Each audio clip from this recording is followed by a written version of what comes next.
ठीक है, अब मैं बात करता हूँ आपके बीम की। और इससे काफ़ी काफ़ी टॉपिक्स मैंने आपको करा दिए हैं। वो नहीं देखे तो वो जाकर देखिए। फिलहाल मैं बीम की बात करूँगा। प्रत्यास्थ इलास्टिसिटी आपका चैप्टर चल रहा है। ठीक है, तो इसमें बीम टॉपिक आपका जो कि इंपॉर्टेंट टॉपिक मैंने लगा हुआ है। ठीक है, नोट्स आपने लिए हैं तो नोट्स के लिए आप 9411009110 इसमें मुझे कॉन्टैक्ट कर सकते हैं व्हाट्सअप और टेलीग्राम से भी ऐड हो जाइए। तो इसमें क्या है कि बीम आपका, पहले बीम समझिए। बीम क्या होता है कि बीम आपने कभी देखा होगा कि जब आपके घर में लेंटर्स वगैरह पड़ते हैं, छत पड़ती है, ठीक है, तो उसमें बड़े बड़े पोलर खड़ी किए जाते हैं। पोलर टैप जो होते हैं उन्हें आप बीम कहते हैं। ठीक है, तो बीम उन्हीं का मतलब आपका बीम से उनके हो गया कि बड़े बड़े पोलर टैप जो आपके सीमेंट या किसी चीज़ के बने होते हैं, तो वो बीम के बारे में हम इसमें जानेंगे। तो बीम किसी मटेरियल के यूनिफॉर्म रेक्टेंगुलर आयताकार, क्या आपने देखा है कि आयताकार बना होता है बीम? देखा है आपने? पूरा जो बना होता है पूरा आयताकार टाइप बना होता है, या वृत्ताकार भी या सर्कुलर भी होता है। करेक्शन वाली एक छड़ या रोड होती है जिसकी लंबाई वृत्त की तुलना में बहुत अधिक होती है। उसकी चौड़ाई की तुलना में उसकी लंबाई कितनी होती है? बहुत अधिक होती है। आपने नॉर्मली देखा होगा।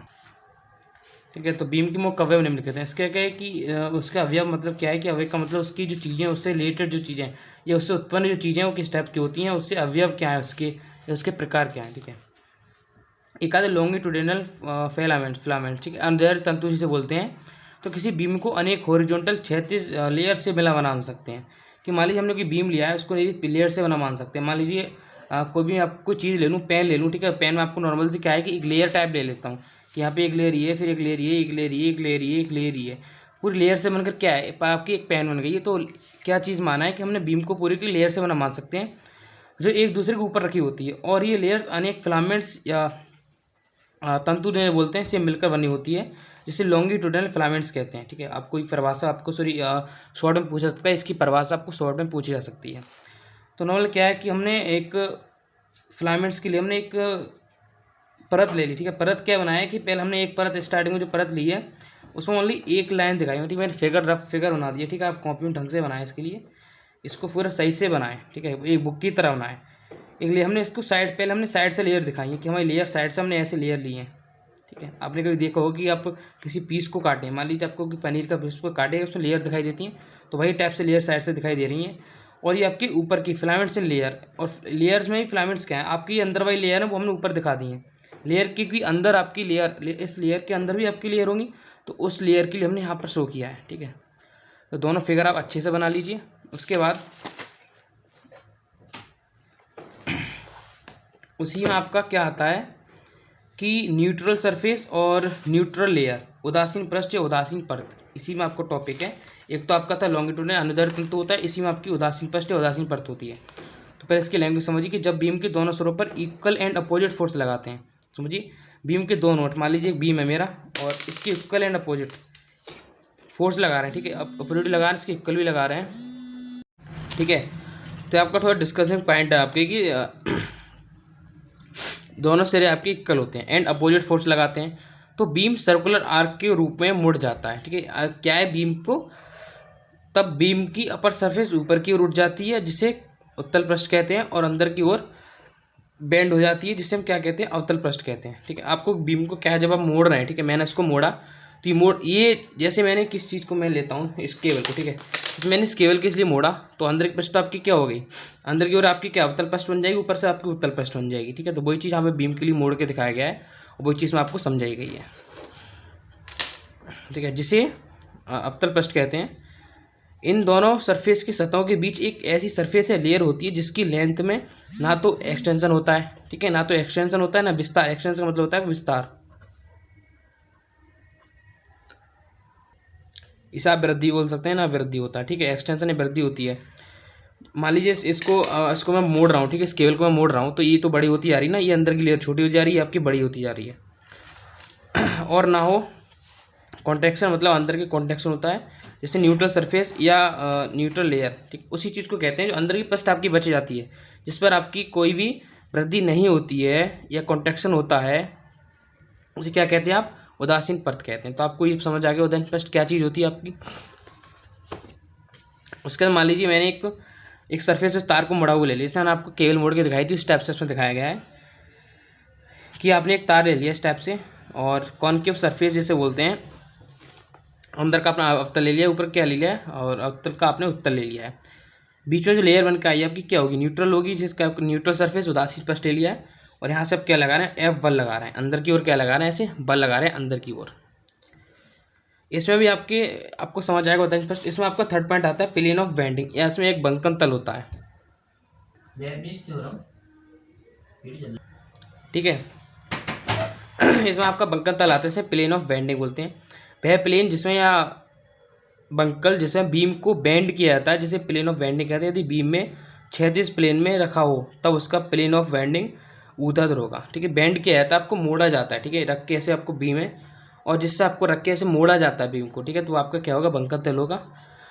और ऊर्ध्वाधर आपका ही हो गया, ठीक है। ऊर्ध्वाधर का मतलब सीधा सीधा, और ये आपका प्लेन हो जाता है। और क्षैतिज आपका ये हॉरिजॉन्टल इसे बोलते हैं, तो इसको रख के ऐसे मोड़ा जाता है, तो उस चीज़ यहाँ पे बंकन तल बोला गया है, ठीक है। परिभाषा याद कीजिए, वैसे इंपॉर्टेंट ज़्यादा नहीं है परिभाषा आपके लिए। एक आती है न्यूट्रल एक्सिस से उदासीन अक्ष बोलते हैं कि plane of welding and neutral surface को पॉइंट्स ऑफ इंटरसेक्शन या कटान बिंदु से होकर गुजरने वाली एक्सिस को न्यूट्रल एक्सिस कहते हैं। ये वाली एक्सिस आपकी कि इसके दोनों बीच से जो एक्सिस निकलती है, न्यूट्रल आपके कर्वे सरफेस और कनकेव सरफेस से होकर जो आपकी एक्सिस निकलती है वो क्या होती है, न्यूट्रल सरफेस होती है। तो भाई इसमें दिखाया कि इसमें क्या लिया हमने कि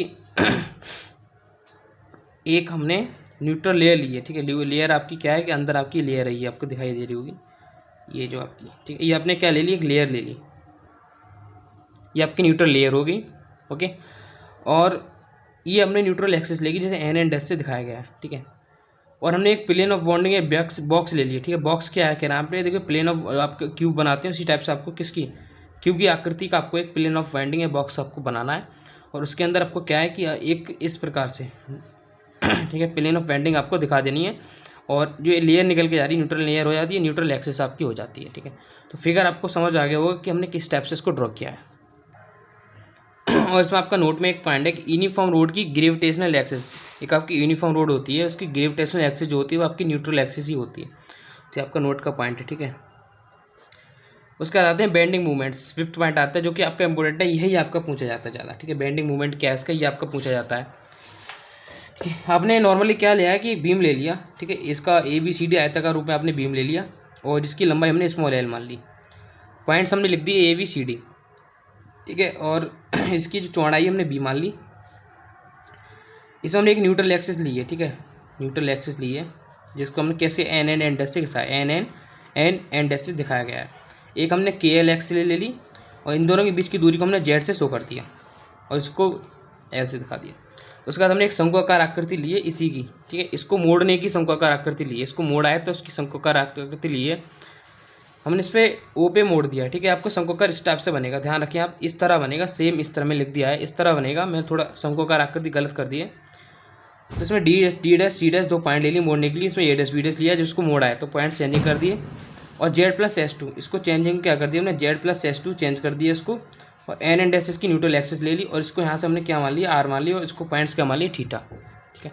फिगर आपको क्लियर है। और यहाँ से हम क्या लगा रहे हैं, FF फोर्स लगा रहे हैं अंदर की ओर, मोड़ रहे हैं इसको, अंदर की ओर फोर्स लगा रहे हैं।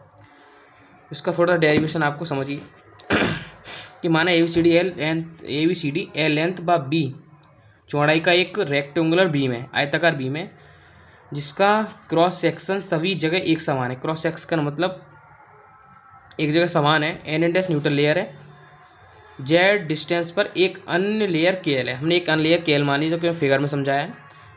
जब बीम के दोनों एंड्स पर F इक्वलेंट अपोजिट फोर्स लगाते हैं, दोनों बीम के इस पर F इक्वलेंट अपोजिट का मतलब क्या है कि बल हमने एक दोनों अपोजिट विपरीत दिशा में लगा दिए तो वह सर्कुलर आर्क के रूप में मुड़ जाता है, जिसका वक्रता के सेंटर ऑफ कर्वेचर O व वक्रता त्रिज्या रेडियस ऑफ कर्वेचर R और बीम की new position AB dash C dash D dash प्राप्त होती है। Neutral layer N and S में कोई चेंज नहीं होता है, जबकि लेयर KL में SZ का चेंज हो जाता है। आपकी लेयर क्या है कि आपकी एन एंड एस जो आपकी न्यूट्रल लेयर सेम रहेगी क्योंकि बहुत उदासीन ही है आपकी। और यहाँ से इसमें क्या है, इसमें लेयर में आपका चेंज हो जाता है। ये वाली आपकी AKBL है तो A डैश B डैश और KL, ठीक है। फिगर आपकी इस तरह बनना है, थोड़ा बड़ा करके बनाना है आपको।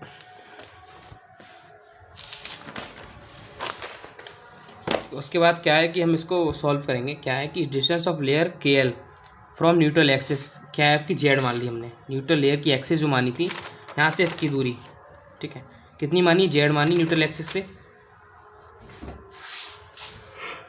Length of filaments before bending, bending से ऊपर फिलामेंट्स की जो आपकी फिलामेंट्स का बेंडिंग थी आपकी, जो एन एंड एस थी आपकी एल थी। देखिए इसमें समझिए, एन एंड एस आपका कितना है, एल है आपका, लंबाई एन एंड एल है। अच्छा हम आर थीटा लिख सकते हैं किसकी, इसके अकॉर्डिंग आर थीटा लिख सकते हैं लंबाई, ओके, इसके अकॉर्डिंग आर थीटा लिख सकते हैं। इसको इक्वेशन फर्स्ट मान लिया। बीम को बेंड करने पर फिलामेंट से लेयर के एल के न्यूट्रल एक्सिस से डिस्टेंस के एन यहाँ से फाइंड करेंगे, ठीक है, के और एन फाइंड करेंगे, इसमें ऐड हो जाएगा आर प्लस जेड हो जाएगा, थीटा इक्वल टू, इसकी इक्वेशन 2 बन जाएगी। Change in length, change in length क्या लगाते हैं कि आपकी इक्वेशन 2 में से आपकी इक्वेशन 1 माइनस हो जाएगी, तो R plus Z theta minus R theta minus कर दिया, तो इसके अंदर मल्टीप्लाई करेंगे, उसके बाद इसको माइनस कर देंगे तो आपका जेड थीटा निकल जाएगा। ये आपका एक काम करने का है, ठीक है, मैं आपको सिलेबस कंप्लीट के वैसे इसको समझा दे रहा हूँ। ये आगे निकल के तब बीम की फिलामेंट्स में उत्पन्न लॉन्गिट्यूडनल स्ट्रेन निम्नलिखित होगी। जब भी आप किसी चीज़ को मोड़ रहे हैं, ठीक है, तो उसमें नॉर्मल सी बात है, लॉन्गिट्यूडनल स्ट्रेन आपका निकल के आएगा, आपकी विकृति उत्पन्न होगी, ठीक है, विकृति आपकी उत्पन्न होगी। विकृति क्या होता है कि आपकी लंबाई में परिवर्तन हो रहा है, ठीक है, लंबाई क्या है कि हमने इसको मोड़ा है तो इसकी लंबाई में परिवर्तन है, तो लंबाई में परिवर्तन के लिए हम क्या करते हैं कि उसकी लॉन्गिट्यूडनल अंधेरे विकृति यूज करते हैं कि change in length, initial length, change in length में क्या कि change in length Z theta और आर थीटा हमारी क्या थी, लेंथ में चेंज क्या हुई, जेड थीटा थी, और प्रारंभिक हमारी जो लंबाई थी वो आर थीटा थी, तो यहाँ से थीटा थीटा कैंसिल हो जाएगा, आपका जेड अपन आर बनेगा, इसको हमने इक्वेशन 4 मान लिया। उसके बाद यंग्स मॉडल्स लगाएंगे हम इसमें, longitudinal stress upon longitudinal strain, मतलब अनुदैर्ध्य प्रतिबल अपॉन अनुदैर्ध्य विकृति। तो यहाँ से हम क्या करेंगे, लॉन्गिट्यूडनल स्ट्रेन फाइंड करेंगे, तो वाई यंग्स मॉडल्स इंटू में आ जाएगा इसके, into longitudinal strain, longitudinal stress equal to X Z, X Z by Z, sorry by Z हो जाएगा अपॉन आर, इसको इक्वेशन 5 मान लिया। यदि फिलामेंट्स व एरिया क्रॉस सेक्शन या अनुप्रस्पर्शित क्षेत्र का क्षेत्र है, क्रॉस सेक्शन का मतलब जहाँ पे आपके क्रॉसिंग हो रही है, हर एक लेयर्स आपकी जहाँ से मुड़ रही है वो आपका क्रॉस सेक्शन होता है, लेयर्स जहाँ पर आपकी मुड़ रही है वो आपका क्रॉस सेक्शन हो गया। तन पर लगने वाला फोर्स निम्नलिखित होगा, ठीक है, क्रॉस सेक्शन फोर्स क्या लगेगा, लॉन्गिट्यूडनल स्ट्रेस प्रतिबल लगेगा, एरिया के रूप में ले रहा है ना कि अनुप्रस्पर्शित का क्षेत्रफल, एरिया के रूप में हमारा कौन सा फोर्स यूज होता है, लॉन्गिट्यूडनल स्ट्रेस मतलब प्रतिबल आपका यूज होता है। तो longitudinal stress equal to force upon area, force क्या था आपका बाई जेड था जो कि हमने यहाँ से फाइंड किया है स्ट्रेस प्रतिबल, और अपॉन आर, एफ अपॉन ए, यहाँ से क्या लिख सकते हैं, बाई जेड के लिए आपको एफ लिख सकते हैं और आर के लिए आप ए लिख सकते हैं, या लॉन्गिट्यूडनल स्ट्रेस की वैल्यू डायरेक्ट हमने इक्वेशन 5 से लगा दी, बाई जेड अपॉन आर, और इक्वल टू फोर्स एफ ले लिया और एरिया हमने ए ले लिया, ओके, इक्वेशन 5 के बराबर रखती है। यहाँ से आप एफ फाइंड करेंगे तो by A Z upon R आ जाएगा, इसको इक्वेशन 6 लिख लेंगे। देन बीम के फिलामेंट्स पर लगने वाले फोर्स का मूवमेंट या bending movement,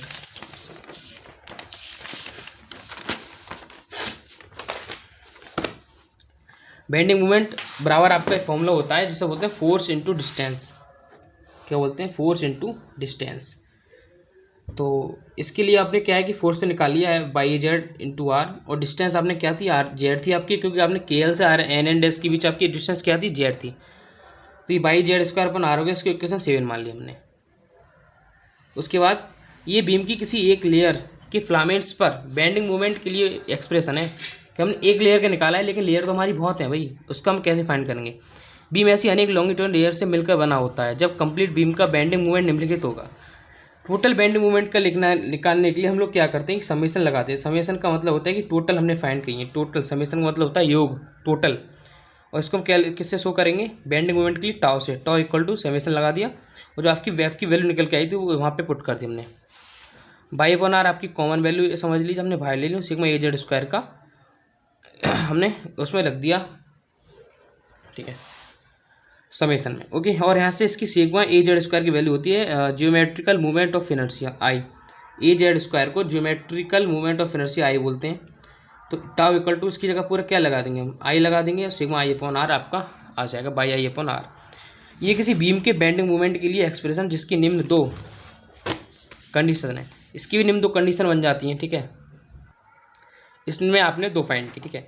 for a rectangular beam, rectangular का मतलब आयताकार बीम के लिए फाइंड कर रहे हैं यहाँ पे, माना रेक्टेंगुलर बीम की लेंथ पी मान ली हमने, और थिकनेस में इसकी मोटाई भी आप कह सकते हैं डी, और area of correction, area of cross section A है, ठीक है, क्रॉस सेक्शन का मतलब जो आपका एरिया क्रॉस सेक्शन का है, लेयर्स का एरिया जो आपका ए है, area of rectangular beam equal to A मान लिया हमने, उसी से हमने बी डी से शो किया है। ज्योमेट्रिकल मूवमेंट ऑफ इनर्शिया आई बराबर ए स्क्वायर होता है आपका, इसको इक्वेशन नंबर 2 मान लिया। Geometrical movement of inertia of rectangular beam I बराबर ए डी स्क्वायर अपॉन 12, ये आपको मैंने सेकंड चैप्टर में आपको कराऊंगा, वहाँ से आपकी इसको सीधी टोटल वैल्यूज चीज़ की मिलेंगी आपको। यहाँ पे आपको सिर्फ समझना है कि इसकी वैल्यू क्या होती है। ठीक, कंपेयरिंग इक्वेशन सेकंड एंड था, दोनों इक्वेशन का कंपेयरिंग करेंगे तो आपको दोनों सेम आ रहे हैं, तो ए के स्क्वायर बराबर ये स्क्वायर रख जाएगा from equation second and third. इसके बाद आपने ये रख दिया, यहाँ से हमने के स्क्वायर की वैल्यू फाइंड कर ली। ठीक है, जो मैं निकल के आई डी स्क्वायर अपॉन 12, इसको अप्लाई इन इक्वेशन 2, दूसरी इक्वेशन उसको अप्लाई कर देंगे। इक्वेशन आपके आई के बराबर यहाँ पे रख देंगे, तो आई बराबर ए डी स्क्वायर अपॉन 12 है, ई बराबर बी डी है, तो आई बराबर ए की वैल्यू हम बी डी पुट करेंगे तो बी डी क्यू हो जाएगा, क्योंकि स्क्वायर पहले से एक डी इसमें ऐड हो जाएगी, तो हो जाएगा बी डी क्यू अपॉन 12। उसके बाद आपका आता है then bending movement of rectangular beam. Bending movement tau जिसे बोलते हैं, बाई आई अपॉन आर निकल का आया था, लेकिन यहाँ पे इसकी बाई अपॉन आर हमने ले लिया और आई की वैल्यू हमारी कितनी निकल के आएगी, बी डी क्यू अपॉन 12, तो tau equal to Y B D Q upon 12 R. ये आपका इंपॉर्टेंट है। इंपॉर्टेंट क्यों है? क्योंकि जब the bending movement of rectangular beam, ये आपका बहुविकल्प प्रश्न ऑब्जेक्टिव क्वेश्चन में आपका पूछ लिया जाता है, इसलिए आपको मैंने इसको इंपॉर्टेंट लिख रखा है। ये रेक्टेंगुलर बीम के बेंडिंग मूवमेंट के लिए एक्सप्रेशन है आपका। अब इसमें बात आती है सर्कुलर बीम की, सर्कुलर का बीम। ठीक है, तो सर्कुलर बीम की रेडियस आर है, मैंने सर्कुलर बीम आपको जो बताया था आपने, उसकी रेडियस हमने आर मान ली। ठीक है, वृत्ताकार बोलते हैं। Then geometrical movement of inertia I, जिसे हमने ए के स्क्वायर, इक्वेशन फर्स्ट है, ये आपको मैं पढ़ाऊंगा। बीम का लिया क्या यूज होता है। ठीक है, यहाँ से आप ओनली फाइंड आपको याद रखना है कि इक्वेशन फर्स्ट आई बराबर ए के स्क्वायर मान लिया। Geometrical movement of inertia of circular beam I बराबर 1/4 ए आर स्क्वायर होता है, ये भी आपको मैं पढ़ाऊंगा सेकंड चैप्टर में। ओके, सेकंड चैप्टर में आपको पढ़ाऊंगा। तो यहाँ पे आपको ओनली याद रखना है कि I equal to 1/4 upon A R square किसके लिए होता है, geometrical movement of inertia of circular beam के लिए। तो ए के स्क्वायर, दोनों ए के स्क्वायर बराबर 1/4 ए आर स्क्वायर, दोनों इक्वेशन 2 सेकंड एंड थर्ड से, from equation second and third. तो K square equal to R square पर 4 आ जाएगा, इसको इक्वेशन 3 मान लेंगे। Applying equation first, K square की वैल्यू, फर्स्ट इक्वेशन क्या बनाई थी आपने, आई बराबर ए के स्क्वायर। ठीक है, तो के स्क्वायर वैल्यू यहाँ पे रखेंगे, आई बराबर pi R square. Pi R square क्यों ले लिया, आई बराबर आपके ए की स्क्वायर होता है, ए की वैल्यू आपकी पाई आर स्क्वायर होगी, क्योंकि आपने क्या है आयताकार लिया है, प्लस आपसे जो आपका एरिया निकलेगा वो आपका सिलेंड्रिकल रूप में ही तो होगा, वो आपका बीम जो है, तो इसका हम एरिया यहाँ पे पाई आर स्क्वायर लगा दिया और इसकी वैल्यू हमने आर स्क्वायर अपन 4 लगा दी। यहाँ से आप निकालेंगे तो आई बराबर पाई R4 अपन 4 निकल के आएगा, इसको हमने इक्वेशन 4 मान लिया। Then bending movement of circular beam, then movement of circular beam क्या होता है, इसका फॉर्मूला आपका क्या होता है, टाउ बराबर by I upon R. By upon R के अलील हमने बाहर ले ली और आई की वैल्यू हमने यहाँ से पाई R4 अपन 4 लगा दी। टाउ इक्वल टू बाई इसके अंदर मल्टीप्लाई कर दी, आपका निकल के आएगा। ये भी आपका इंपॉर्टेंट है, ये पूछा जाता है the bending movement of circular beam किसमें, सर्कुलर में लगाओ तब। ठीक है, सर्कुलर बीम के लिए, ये सर्कुलर बीम के बेंडिंग मूवमेंट के लिए एक्सप्रेशन है।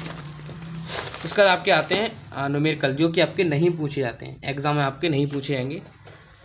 ठीक है, तो फ्री मैंने आपको नोट्स में दे दिए हैं, अगर आप करना चाहते हैं रिवीजन के लिए तो आप कर लीजिए। ठीक है, यहाँ पे मैं आपको नहीं करा रहा हूँ, और आपको लगता है कि कराने चाहिए मुझे, आपको नहीं समझ आ रहा है तो कमेंट में बता दें मुझे, मैं आपको करा दूंगा। नहीं पूछे आते हैं आपके लिए, जिस चैप्टर से पूछे आएंगे मैं आपको कराऊंगा। और यहाँ से अगर मैं आपको चलो समझा ही दे रहा हूँ कि calculate the bulk modulus and Poisson ratio given that Young's modulus is by बराबर आपको इतना दिया है, एंड मॉडुलस ऑफ रिजिडिटी दृढ़ता गुणांक आपको इतना दिया है, तो बाई बराबर इतना दिया है, और मॉडुलस रीटा आपको इतना दिया है, और बल्क मॉडुलस क्या आपको फाइंड करना है, पॉइजन रेशियो आपको फाइंड करना है। तो relation among by eta sigma के लिए मैंने आपको फाइंड करवाया था, उसमें एक वैल्यू निकल के आई थी बाई की, by equal to 2 eta 1 plus sigma. यहाँ से अब इसको अपॉन में ले आएंगे, 1 प्लस सिग्मा बचेगा, यहाँ से सिग्मा निकालेंगे तो बाई अपॉन 2 ईटा -1 हो जाएगा। बाई की वैल्यू ईटा की वैल्यू लगा देंगे, -1 कर देंगे, आपका सिग्मा निकल के आ जाएगा। इसको पॉइजन रेशियो इसको बोलते हैं। ओके, इसका रिलेशन एमंग बाई और बाई के एंड सिग्मा के बीच मैंने कराया था, तो उसमें निकल के आया था बाई बराबर थी कि 1 - 2 सिग्मा। यहाँ से वही वैल्यू आप पुट कर देंगे, यहाँ से आपकी के की वैल्यू निकल के आ जाए। इसको न्यूटन प्रति मीटर स्क्वायर लिखेंगे। और if the length of a wire is doubled by applying stress और मान 10 × 10⁻⁸ newton metre square, then calculate the Young's modulus की क्या कह रहे हैं, तार को स्मॉल एल कैपिटल एल मान लिया इनिशियल वैल्यू को, और चेंज इन लेंथ में इसको स्मॉल एल मान लिया है। यंग्स मॉडुलस पर क्या होता है, स्ट्रेस अपन स्ट्रेन। ठीक है, तो स्ट्रेस आपका पी होता है, और इसके लिए स्ट्रेन का मतलब होता है कि आपकी लंबाई में कमी, लंबाई में चेंजिंग, और इनिशियल, तो ये ऊपर चला गया एल, और पी एल अपॉन एल होता है। क्वेश्चन फर्स्ट मान ली, तो गिवन दैट आपको क्या दिया गया है, आपका बाय डबल किया गया, तो एल बराबर 2L मान लेंगे, और स्ट्रेस बराबर आपका पी बराबर 10 का 8 मीटर न्यूटन निकल के आ जाएगा। ठीक है, पी की वैल्यू लगा लेंगे यहाँ से, तो यहाँ से आप बाई निकालेंगे तो by equal to P L, समझिए यहाँ से अपॉन 2L हो जाएगा, क्योंकि एल की वैल्यू हमने यहाँ से यहाँ पे लगा दी। तो एल एल कट जाएगा, P/2 बचेगा और P की वैल्यू कितनी है 10 गुणा 10 की 8, जो कि आपको इसमें दिया है, स्ट्रेस आपको दिया है। तो आपको बाई इक्वल टू 5 गुणा 10 आता है न्यूटन प्रति मीटर स्क्वायर निकल के आ जाएगा। और ये चैप्टर आपका हो गया कंप्लीट। ओके, और वीडियो पसंद आई हो तो वीडियो को लाइक कमेंट सब्सक्राइब चैनल को जरूर करके जाए। ठीक है, नोट्स के लिए मैंने आपको बता दिया नंबर 9411009110। ठीक है, इसके लिए मुझे आप व्हाट्सएप नोट्स रखते हैं, किससे, व्हाट्सएप नंबर से। ओके।